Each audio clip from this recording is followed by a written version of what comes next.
What's up, guys? Hope you're having a good day. So today I want to talk about this industry plant, probably the biggest industry plant I've personally ever seen, and that is Teezo Touchdown.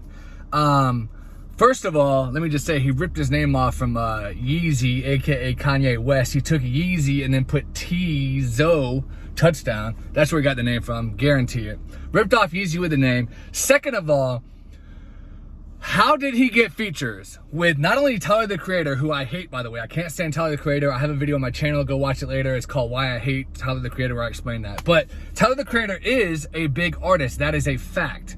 Whether he's pushed as an industry plant or not, I don't know how you want to push that. At one point, I have no proof of that. I'm not talking about that in this video. But he is a big artist. He always has big sales numbers. Definitely has a machine behind him.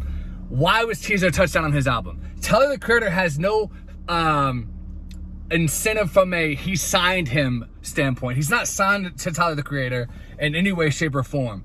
But he was on Tyler the Creator's album with no hit singles, no mixtapes, no albums dropped in years, nothing. But he somehow magically appears on Tyler the Creator's album, okay?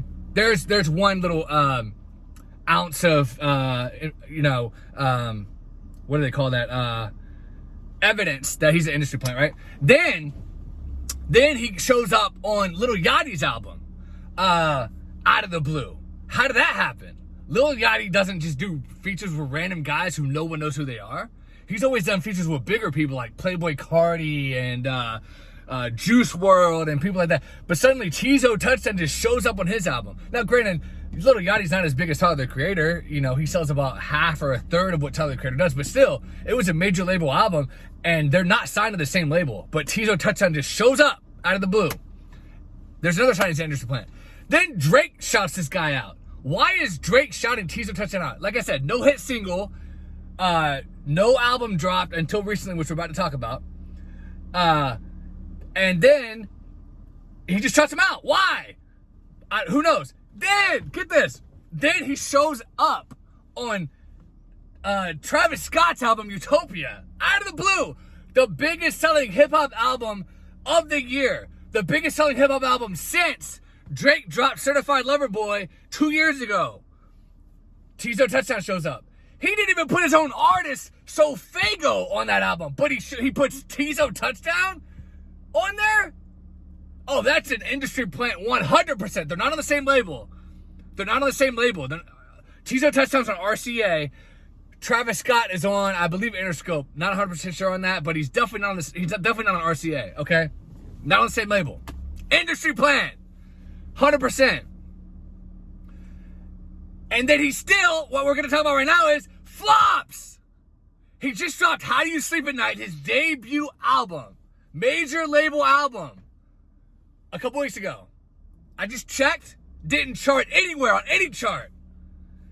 Flop, couldn't even hit the Billboard Top 200. What does that tell you? And on top of that, it got shitty reviews. I was shocked on that because I thought for sure that the label would like find a way to do one of two things. Either pay off the reviewers, pay off the media to do one of two things. Either pay them off to do really good write-ups and really good reviews, or there's another option, pay them off to not review it at all. Kind of like Jack Harlow's team did with Come Home, the Kids Miss You. Because if you notice at the beginning when that album first came out, a couple reviews kind of sprinkled out and they were really, really bad. And look, he had a #1 hit single.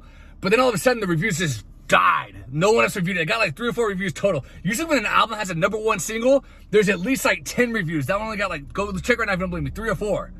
Which tells me they were about to drop some more devastating reviews and the label was like, hey, we'll pay you 10 grand or 20 grand or 30 grand, just don't drop that review because it was devastating.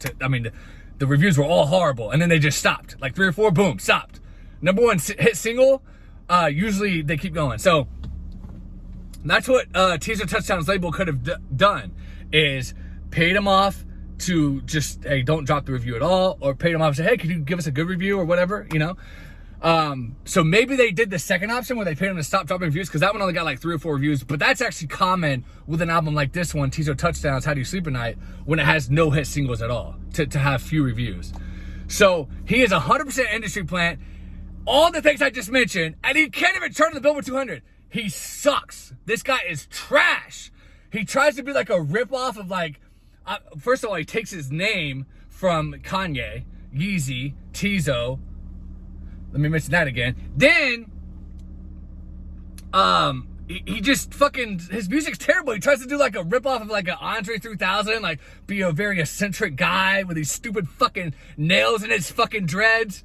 It's like, you can't even, if you wanted to go to sleep right now, how do you sleep at night? Maybe that's why he titled his album that. If you wanted to go to sleep right now, you'd have to take that out of your hair before you can even lay down and go to bed. Because those would be poking you in the head, you fucking idiot. So you can't sleep with those. So that tells me you put that in just to fucking draw attention to your dumbass look for the fucking interview that you did a couple of weeks ago on Apple Music.